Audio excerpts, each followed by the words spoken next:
किसी भी चुनाव में जब हम परिणाम की बात करते हैं तो ये जानना बहुत जरूरी हो जाता है कि आखिर उस परिणाम की वजह क्या थी। तो ऐसी ही कुछ चर्चा आज हम इस वीडियो में करेंगे कि छत्तीसगढ़ के चुनाव में जिसने लोगों का मन बदला, लोगों के सोचने का तरीका बदला और इस सोच को मतदान में बदला, ये कौन सी वजह थी।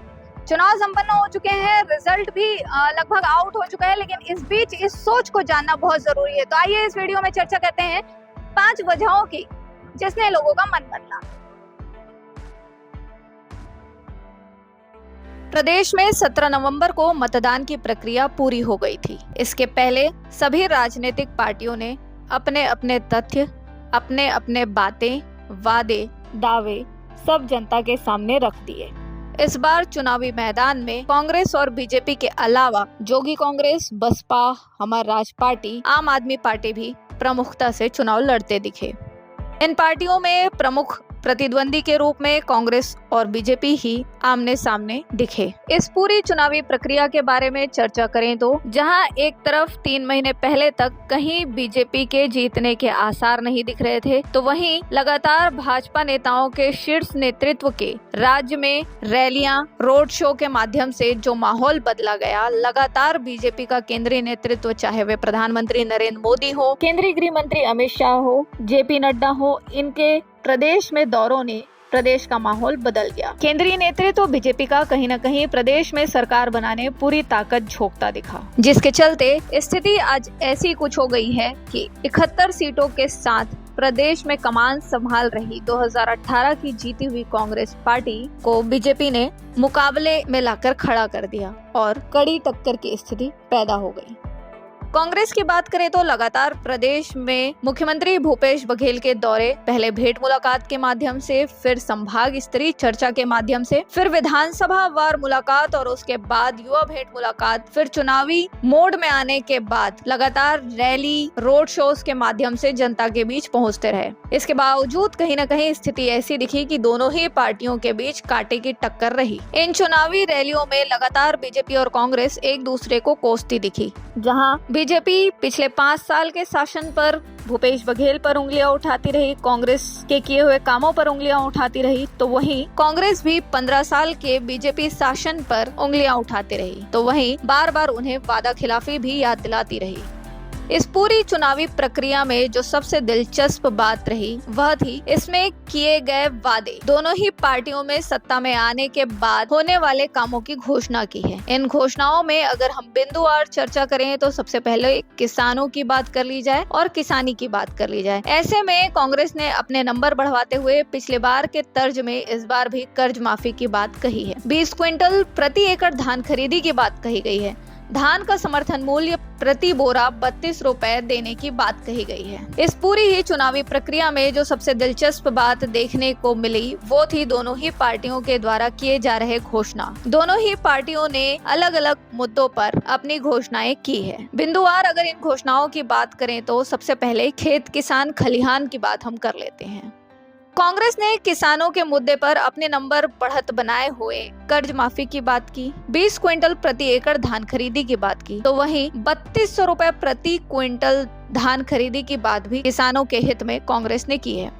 तो वहीं भाजपा ने भी किसान हित की बात कही है। भाजपा ने कहा है कि सरकार बनते ही कृषक उन्नति योजना लागू करेंगे। बीजेपी की इस योजना में प्रति एकड़ 21 क्विंटल धान खरीदी, 3100 रुपए के हिसाब से प्रति क्विंटल धान खरीदी की बात जो है वो निकल कर सामने आई है। किसानों का पैसा एक मुश्त एक बार में भुगतान करने की बात कही गई है। तो वहीं धान खरीदी के सीजन में बारदाने की व्यवस्था सुनिश्चित करने की बात भी बीजेपी ने कही है।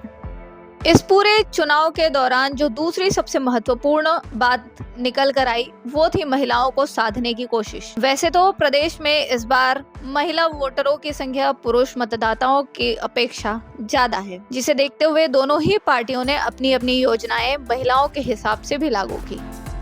बीजेपी ने जहां मध्य प्रदेश की लाडली लक्ष्मी योजना के तर्ज पर छत्तीसगढ़ में महिलाओं को प्रति वर्ष 12,000 रुपए देने की नियत से महतारी वंदन योजना लागू की, तो वहीं कांग्रेस भी इसमें कहां पीछे थी। कांग्रेस ने गृह लक्ष्मी योजना की घोषणा कर दी, जिसमें वे प्रति साल महिलाओं को 15,000 रुपए देने की बात कह रहे हैं। प्रदेश में वनोपज संग्राहकों की संख्या को देखते हुए दोनों ही पार्टियों ने इनके लिए भी घोषणाएं की है। जहां कांग्रेस की सरकार का यह दावा है कि वह लघु वन उपज की एमएसपी प्रति क्विंटल 10 रुपए अतिरिक्त बढ़ाकर देगी। तेंदुपत्ता के संग्राहकों को प्रति बोरा 6,000 मानक और सालाना 4,000 रुपए बोनस देगी, तो वहीं बीजेपी ने भी तेंदुपत्ता संग्राहकों को बोनस में और मानक मूल्यों पर बढ़ोतरी की है। जहां तेंदुपत्ता का संग्रहण मूल्य 5,000 रुपए मानक बोरा बढ़ाने की बात कही है, तो वहीं 4,500 रुपए अतिरिक्त बोनस देने की बात बीजेपी कह रही है। प्रदेश में स्वास्थ्य योजनाओं पर भी खासी चर्चा इस बार देखने को मिली। स्वास्थ्य के क्षेत्र में बड़ी घोषणा करते हुए बीजेपी ने आयुष्मान भारत स्वास्थ्य छत्तीसगढ़ की योजना की बात कही है। इस घोषणा में जहां उन्होंने प्रधानमंत्री जन आरोग्य योजना के तहत वार्षिक इलाज की सीमा को दुगना करते हुए प्रति परिवार को 5 लाख से बढ़ाकर 10 लाख तक स्वास्थ्य बीमा प्रदान करने की बात कही है, तो वहीं राज्य में 500 नए जन औषधि केंद्र सुनिश्चित करने की बात भी कही है, जिसके माध्यम से जनता को सस्ती दवाइयां उपलब्ध कराई जा सकेंगी। इस योजना के जवाब में कांग्रेस ने 10 लाख रुपए तक मुफ्त इलाज देने की बात कही है। दोनों ही पार्टियों के जन घोषणा पत्र में स्वास्थ्य के लिए लगभग एक ही तरह की व्यवस्था दिखी, पर कहीं न कहीं दोनों ही पार्टियों ने शिक्षा पर खासा ध्यान दिया है। जहां एक और कांग्रेस ने प्रदेश में शिक्षा की बात करते हुए पीजी तक की शिक्षा, यूजी से पीजी तक की शिक्षा को मुफ्त करने की बात कही है, आत्मानंद स्कूलों के स्थापना की बात कही है, इंग्लिश मीडियम स्कूल और खोले जाने की बात कही है, तो वहीं बीजेपी ने इस क्षेत्र में अपनी घोषणा करते हुए स्नातकोत्तर मतलब पीजी तक के पढ़ाई की मुफ्त घोषणा की है। इस पूरे चुनावी माहौल में प्रदेश में बनने वाले प्रधानमंत्री आवास की चर्चा खासी रही, जिसे लेकर दोनों ही पार्टी लगातार आमने सामने दिखे,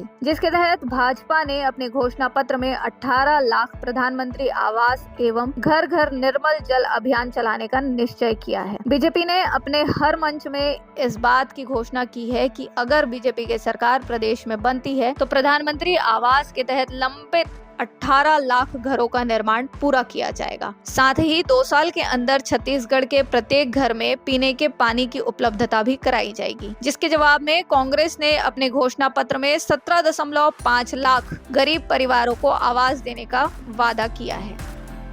तो ये है वे प्रमुख मुद्दे, मुख्य बिंदु जिसके आधार पर इस बार वोटर ने अपना वोट दिया, और लगातार इन मुद्दों को लेकर पॉलिटिकल चर्चाएं भी होती रही। इन मुद्दों को लेकर जनता ने भी खूब चर्चाएं की कि आखिर कौन उनके हित की बात ज्यादा सोच रहा है। छत्तीसगढ़ से स्वाति कौशिक की रिपोर्ट।